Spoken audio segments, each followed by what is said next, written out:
For a long time, I've had the power of He-Man, but to keep that power a secret, I've had to pretend, to be careless and irresponsible. Welcome back to another episode of Bite-Sized Nostalgia. I'm your host, Moonlight Peterson, and today we're holding aloft a glowing power sword and invoking the magic words that define degeneration. If you grew up in the 1980s, that wasn't just a cartoon catchphrase, it was a daily battle cry.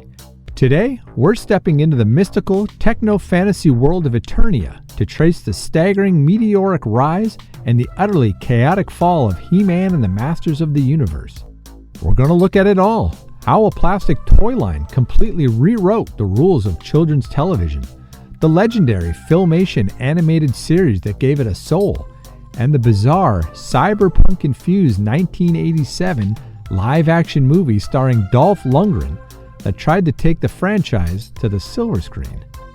So jump on your battle cat, adjust your tracking, and make sure to like and subscribe our channel. Your support helps us continue to grow this community. Now, let's get to Eternia. To truly understand He-Man, you have to step inside a time machine and look at the sheer, cold sweat panic echoing through the executive boardrooms of Mattel Toys in the late 1970s. Rewind to 1976. A young, fiercely independent filmmaker named George Lucas approaches Mattel's top brass. He offers them the exclusive toy licensing rights to a strange, upcoming space fantasy movie he's been working on called Star Wars. Mattel looks at the pitch and decides sci-fi is too small a niche genre and politely passes. Instead, a smaller, hungrier, Cincinnati-based company called Kenner picks up the contract. As we all know, Kenner proceeded to spend the next decade essentially printing their own currency. Every kid in America wanted a 3.75-inch Luke Skywalker or Darth Vader. Mattel, the undisputed toy giant of the previous decade, was suddenly left holding an empty bag, watching their chief rival dominate the schoolyard. They didn't just want a counterpunch, they desperately needed a massive, hyper-masculine, unstoppable action figure franchise that they owned from top to bottom. No licensing fees, no directors to answer to, pure Mattel. Enter designer Roger Sweet and a legendary team of creators tasked with inventing a savior. Sweet famously added masses of modeling clay to standard Big Jim action figures to create a hulking, muscular silhouette that looked physically dominant. Legend has it he pitched 3 distinct rough plaster mock-ups to management to see what concept resonated. A tank-headed military grunt, a futuristic space soldier, and a brutal axe-wielding barbarian. The barbarian, he won by a landslide. But the moment Mattel greenlit the Masters of the Universe toy line, they slammed face first into a massive cultural roadblock. By the dawn of the 1980s, the consumer landscape had changed. Kids didn't just want a cool-looking piece of plastic anymore. They demanded a backstory. They wanted to know why this muscle-bound barbarian was fighting a blue-skinned guy with a bear skull for a face. At the time, the traditional gold standard for building a toy's backstory was in comic books, which Mattel did include, but print media was too slow. They needed a medium that could beam their mythology directly into the brains of millions of kids all at once. They needed television. There was just one massive catch: the Federal Communications Commission. For years, the FCC had maintained incredibly strict guardrails on children's programming to prevent corporations from exploiting kids. You could not broadcast a show that was essentially a showcase for a product to be found on toy shelves across North America. But in 1981, the political tectonic plates shifted. Under the newly elected Reagan administration and FCC Chairman Mark Fowler, a sweeping wave of deregulation hit the airwaves. Fowler famously referred to television as just another appliance, a toaster with pictures. Almost overnight, the historical floodgates swung open.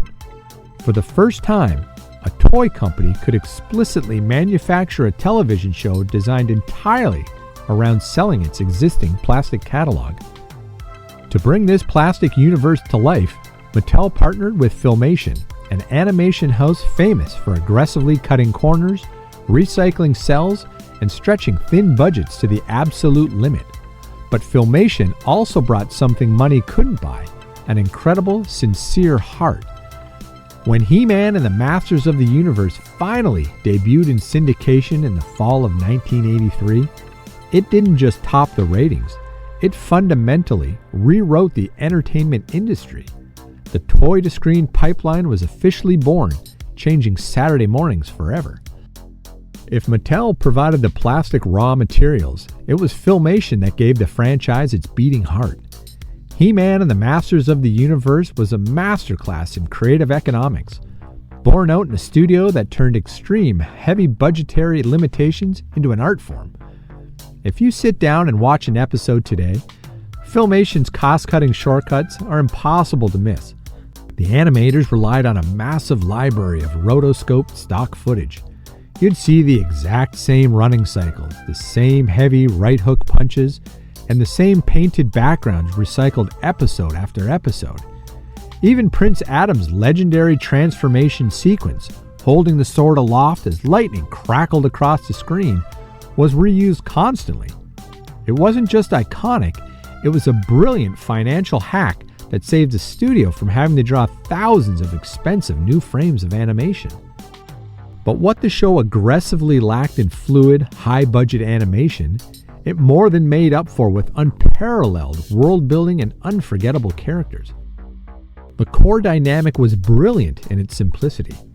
You had Prince Adam, the seemingly lazy, carefree royalty of Eternia, who secretly held the fate of the realm in his hands. With the strike of his power sword, he transformed into He-Man, the most powerful man in the universe. Beside him was Cringer, his stuttering, cowardly green tiger who was forced to transform into a heavily armored, ferocious battle cat.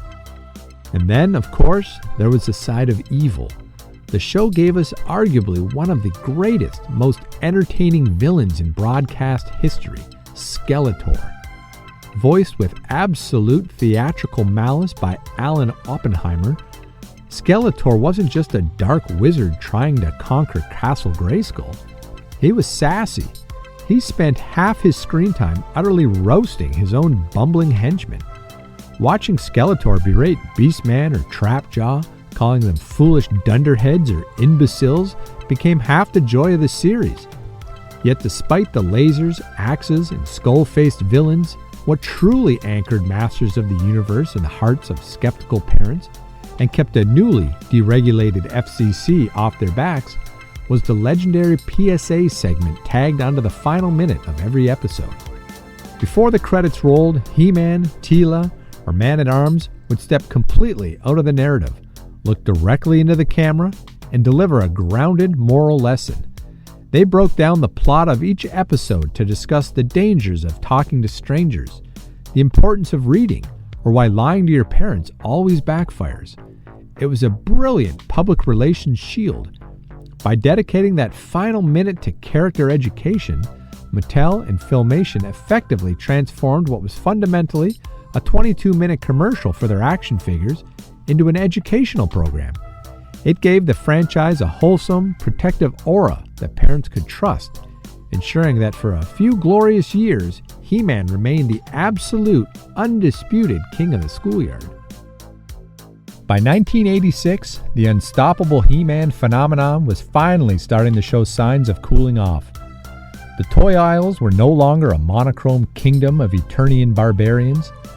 They were getting heavily crowded out by the high-tech machinery of the Transformers and the razor-sharp style of Thundercats. Sensing that their grip on the schoolyards was slipping, Mattel knew they needed something massive to reignite the brand and capture an older audience. So, they made the ultimate high-stakes gamble, a live-action Hollywood feature film. They licensed the cinematic rights to Cannon Films, an infamous independent studio legendary for churning out gritty, low-budget action movies and B-movie spectacles. Directed by Gary Goddard and starring a young, peak physical Dolph Lundgren, fresh off his iconic role as Ivan Drago in Rocky IV, The 1987 Masters of the Universe film remains one of the most fascinating, head-scratching cultural artifacts of the entire decade. If you were a kid who walked into the theater expecting a lush, colorful recreation of Saturday morning's Eternia, you were in for a profound shock. Cannon Films was notorious for pinching pennies, and they quickly realized they couldn't afford to build a sprawling, high-fantasy alien world on their shoestring budget. So, how did the screenwriters solve this astronomical problem? They penned a script where an intricate musical device called the Cosmic Key accidentally opens a portal, teleporting He-Man, Teela, and Man-at-Arms directly to a quiet, foggy suburban town in New Jersey. Suddenly, instead of waging epic battles in front of the drawbridge of Castle Grayskull, the most powerful man in the universe is running through an American neighborhood, hiding out in a local electronics store, and teaming up with a couple of high school teenagers, including a young, pre-Friends Courtney Cox. The film completely traded the vibrant, sun-drenched techno-fantasy of the Filmation cartoon for a dark, smoky, heavily backlit cyberpunk aesthetic that felt closer to Blade Runner.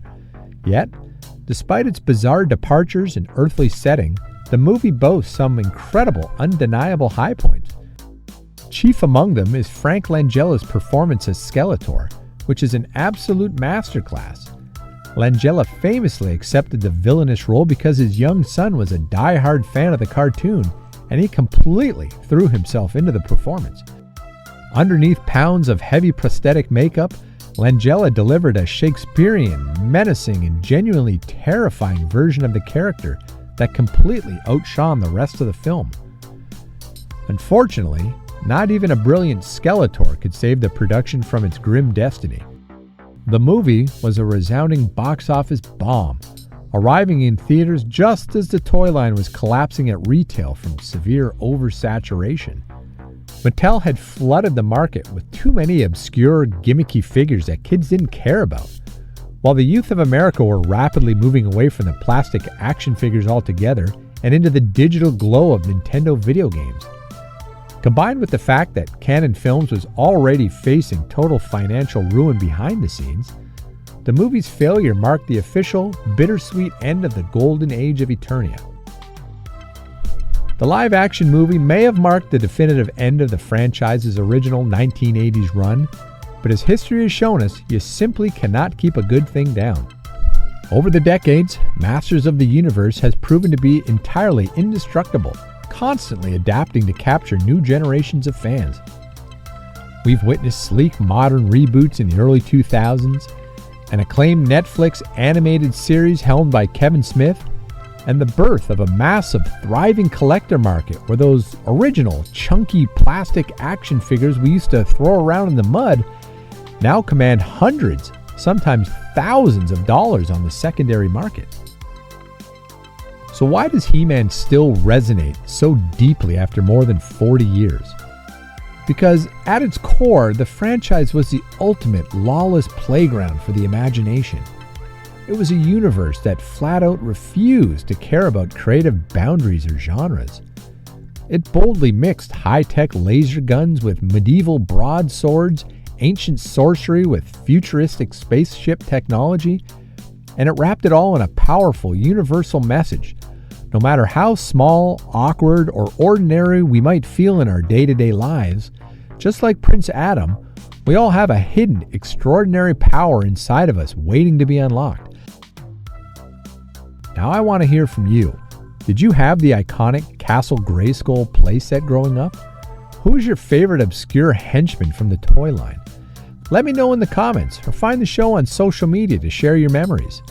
If you love these trips down memory lane, don't forget to check out my book, So You Think You Know the 80s, available now on Amazon. I'm Moonlight Peterson, keeping the classic frequency alive. Until next time, good journey.